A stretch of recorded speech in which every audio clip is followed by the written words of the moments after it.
नमस्कार, मी सतीश कुलकर्णी। अनेक भाविक आपापल्या तीर्थक्षेत्री जातात येतात। अलीकडे पिठापूरलाही अनेकांचा ओढा वाढलेला आहे, पण भक्त म्हणून येणाऱ्यांची संख्या अगदी बोटावर मोजण्यासारखी आहे। हा व्हिडिओ पूर्ण ऐकल्यानंतर खरोखरच तुम्ही विचार करताल की भक्त लोक पिठापूरलाच आल्यानंतर काय गोंधळ घालतात ते लक्षात येईल। अनेक भाविक हल्ली नवीन लॉजमध्ये जातात। इथं जवळजवळ 80 लॉज झालेले आहेत। अनेकांनी कोटी, 1.5 कोटी, 2 कोटी या गावातल्या लोकांनी खर्च केलेले आहेत। ज्याचा त्याचा प्रश्न। अनेक जण त्यांच्या पसंतीनुसार जायला लागलेले आहेत। काही जुने सुद्धा जे स्वामी समर्थ भवनात येत होते तेही आता इकडे तिकडे जायला लागलेले आहेत। पण जे मनापासून येतात आणि अगोदर 2-2, 3-3 महिने स्वामी समर्थ भवन बुक करतात, ते आल्यानंतर त्यांना वाटतं की आपण योग्य ठिकाणी आलेलो आहोत। जे येत नाही त्यांना या असं मी कधी सांगत नाही, कारण ही सगळी श्रीपादांची इच्छा आहे। काही जण पिठापूरला भेटतात तेव्हा मी 1-2 म्हणालो, बाबा काय कुठं उतरता? तेव्हा ते लाजून मला म्हणाले की तुमच्याकडं थांबायला पाहिजे, तुमचे व्हिडिओ ऐकतात। काही लोकांची मागणी पण असते, पण आमच्यामध्ये सुद्धा येणारे सांगतात की आम्हाला नवीन ठिकाणी 2 रूमचंच पाहिजे, अमुक पाहिजे, तमुक पाहिजे, आणि व्यवसायाचा जर करायचा असेल तर आम्हाला चांगल्या ठिकाणी जावं लागतं। 1-2 म्हणले, तक्रारी केल्या, तुमचे बेड आहेत ते 4-5 वर्षापूर्वीचे आहेत। अनेक किरकोळ तक्रारी वगैरे त्यांनी त्या जे ट्रॅव्हल काढतात त्यांच्या पुढं त्यांनी सांगितलं। 1-2 मला स्पष्टपणे काही सांगितलं, काहींनी सांगितलं नाही। मी भाविकांना सांगतो, अत्याधुनिक तर करायलाच पाहिजे, परंतु हल्ली तसं राहिलं नाही। प्रचंड महागाई झालेली आहे। 11 तारीख 12 महिना 13 साल म्हणजे 12 वर्षापूर्वी जागा घेतली गेली। त्याच्यानंतर बांधकाम केलं गेलं। अजूनही बऱ्याच लोकांचे पैसे परत करायचे आहेत, कुणी व्याज घेत नाही। आणि काही चांगल्या भक्तांनी सांगितलं की आम्हाला व्याज देऊ नका, पण पैसे तर द्यायलाच पाहिजे, देणंही चालू आहे। आता जर नुसतं बेड प्रत्येक रूममधले बदलायचे ठरवले तरी कमीत कमी 10 लाख खर्च आहे। त्यानंतर आता इथं लोड शेडिंग वाढल्यामुळं आणि जवळजवळ 10 महिने इथं उन्हाळा प्रचंड असतो, सारखी लाईट जाती। सगळ्या रूममध्ये AC बसवलेले आहेत, परंतु लाईट जाती, लाईट येते। परत तुमचा लोड शेडिंग आहे, तर जनरेटर घ्यायचं म्हटलं तरी जवळजवळ 5 लाखाचा खर्च आहे।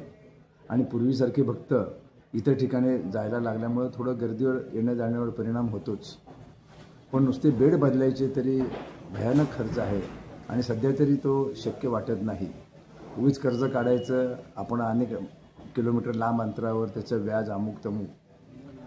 भाविकांनी काय मागावं तो त्यांचा प्रश्न, पण इथं आल्यानंतर खरं साध्या पद्धतीने राहिलं पाहिजे। आपण इथं मुळात इथं काही 4-4 दिवस लोक राहत नाही, 1 रात्र 2 रात्र निघून जातात। मग पुढं तर आता एक प्रकार वाढत चालला, लोक विशाखापट्टणमला हौस-मौज करायला जातात।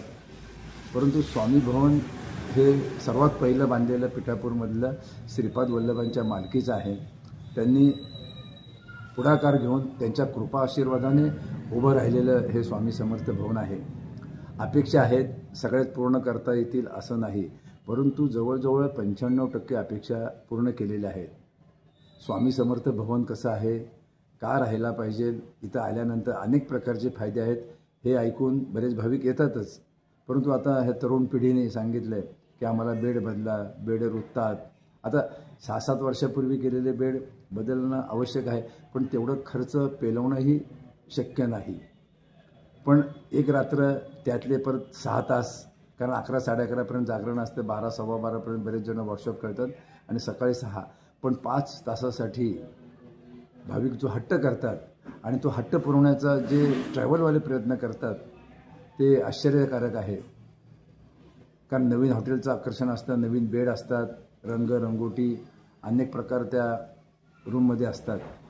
तर त्यांची मागणी बरोबर आहे, पण माझी ऐपत नाही आणि खरोखरच मी ते इतक्या लवकर पूर्ण करू शकेल का नाही हे सांगता येत नाही.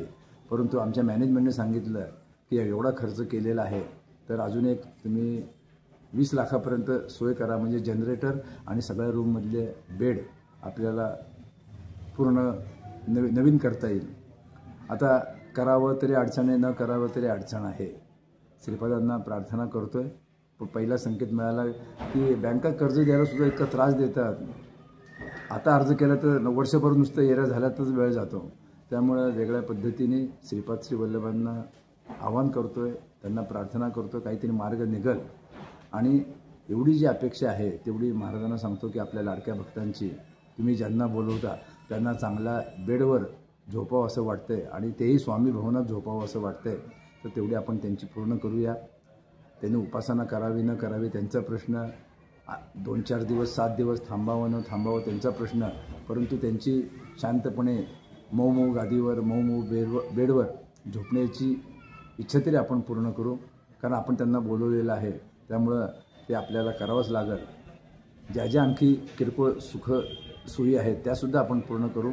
परंतु मी खात्रीशीर सांगतो, इतरांपेक्षा अत्यंत स्वस्त, अत्यंत मस्त, अत्यंत भाविकांना आपुलकीने वागणूक देणारं महाराष्ट्रीयन जेवण, चहा, पाणी जे आलेत येऊन गेले त्यांना पूर्णपणे हा सगळा इथला व्याप माहिती आहे. त्यांनी तो आनंद घेतलेला आहे. परंतु सगळ्याच भाविकांच्या सगळ्याच इच्छा पूर्ण करता येत नाहीत. मध्यंतरी 2-4 तरुणांचे ग्रुप आले होते. आले सकाळी, ते आंघोळ वगैरे केली. त्यांना म्हटलं तुम्ही प्रसाद घेऊन या, नंतर आज रात्री राहा, उद्या तुम्हाला कुठं जायचं तिथं जा. पण सांगताना सुद्धा खेद होतोय. नाही म्हटले आम्हाला इथं राहायचं नाही, आम्हाला विशाखापट्टणमला जायचं आहे, तिथं आम्हाला थोडा एन्जॉय करायचं आहे. आणि संध्याकाळी मी गावातून चक्कर मारताना एक लॉजचे मालक भेटले. म्हटले की तुमच्याकडे आलेले महाराष्ट्रातले 2 ग्रुप आमच्याकडे आलेत आणि वर चालले म्हणले पार्ट्या, निवांत पार्ट्या चालू आहेत. वाईट वाटलं, पण काही बोलता येत नाहीत. आणि दुसऱ्या दिवशी मला ते पुन्हा भेटले, तोंड चुकून निघूनसुद्धा गेले ते. म्हणजे आता इथं लोक कशासाठी येणार आहेत हे वेगळं सांगायची गरज नाही. पण ज्या भाविकांची मऊ गादीवर मऊ बेडवर झोपण्याची इच्छा आहे, उपासना करतील न करतील त्यांची लवकरात लवकर इच्छा पूर्ण करण्याचा प्रयत्न करतो, एवढं मी मात्र निश्चित सांगतो. धन्यवाद.